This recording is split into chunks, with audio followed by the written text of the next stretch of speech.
आज बड़ी ही खुशी की बात है कि जनवरी 2023 से जिस लड़ाई को हमने शुरू किया और आज वो पूरे विजय के साथ, पूरी जीत के साथ अंजाम में पहुंची है, जिसमें माननीय सांसद ब्रजभूषण शरण सिंह, जो कि कई बार के सांसद रहे और 55 कॉलेज के माध्यम से उत्तर प्रदेश, मध्य प्रदेश, बिहार जैसे पास के अन्य प्रदेशों के भी छात्रों को शिक्षा, छात्रों छात्राओं को शिक्षा का क्षेत्र में उनको शिक्षा देने के लिए विद्यालयों का और रेसलिंग फेडरेशन के माध्यम से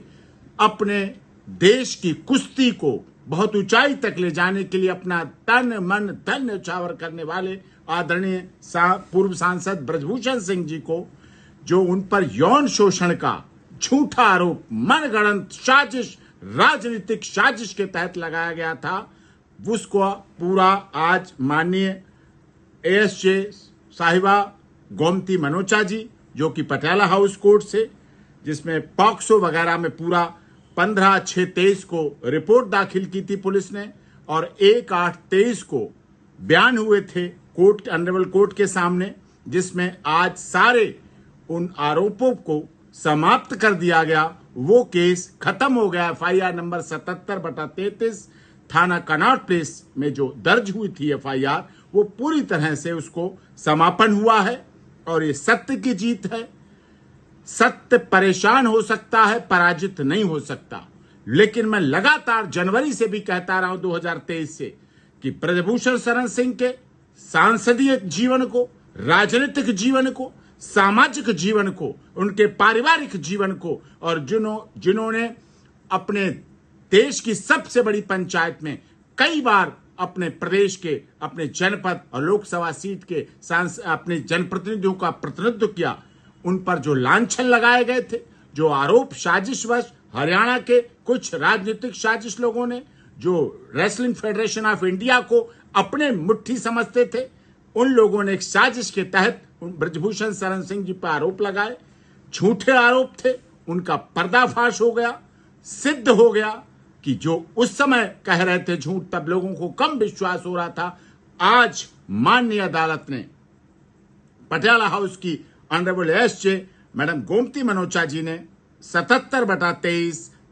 थाना कनॉट प्लेस के केस में समाप्त कर दिया है और वो पूरी तरह से खत्म हो गया है और पूरी तरह से बाइज्जत, जिसे कहते हैं ससम्मान के साथ, पूरी इज्जत के साथ, पूरे गर्व के साथ, पूरे विश्वास के साथ झूठा साबित हुआ कि पॉक्सो के आरोप जो मैं कह रहा था झूठे थे और सिद्ध हो गए। और लगातार पॉक्सो का दुरुपयोग इस देश में हो रहा है। एंटी रेप लॉ का दुरुपयोग हो रहा है, पुरुषों को परेशान करने के लिए, मेंस को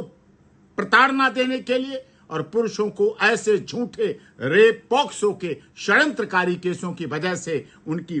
धन हानि होती है, मान हानि होती है, सामाजिक जीवन उनका खत्म होता है, राजनीतिक जीवन पर भी ग्रहण लग जाता है। ऐसे आरोप लगाकर जो दिखाया जाता है, पूरे उसमें राजनीति हुई। बहुत से राजनीतिक दल के लोग जो बाद में खुद भी जेल गए, लेकिन जंतर मंतर पर उन्होंने उन प्रदर्शनकारियों का साथ देने के लिए, राजनीति करने के लिए आए, जो कि साजिश थी, षड्यंत्र था और आज इसका पर्दाफाश हुआ। सत्य सदैव जीतता है। प्रभु परमात्मा पर भरोसा कभी कम नहीं होता है, क्योंकि संघर्ष करना पड़ता है कि आज जिसने भी संघर्ष हुआ उसका ही उत्कर्ष और संघर्ष का परिणाम अच्छा निकलता है। झूठ का पर्दाफाश होता है, समय जरूर लगता है। उस समय को काटना, कितना ब्रजभूषण जी का परिवार कितना डिप्रेशन में रहा होगा, कितनी मानसिक वेदना को सहा होगा। जिस व्यक्ति ने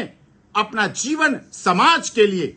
लगा दिया, समाज में सुधार हो, परिवर्तन हो, राजनीतिक रूप से हो, सामाजिक रूप से हो, हर व्यक्ति के लिए हर समय पूरे परिवार के साथ उपलब्ध रहा, चाहे उनकी धर्मपत्नी सांसद के रूप में रही, बेटा विधायक के रूप में है, तो ये सब कुछ उन्होंने किया। दूसरा बेटा सांसद के रूप में बना, लेकिन ये राजनीति के झूठे आरोपों का पटाक्षेप हुआ और सत्य जीता और जीतते हुए दिखा। मुझे भी गर्व है अपने विश्वास करने वाले लोगों पर, अपनी सत्य की लड़ाई पर, कि सत्य की लड़ाई पर हम जीते हैं और जीतते रहेंगे।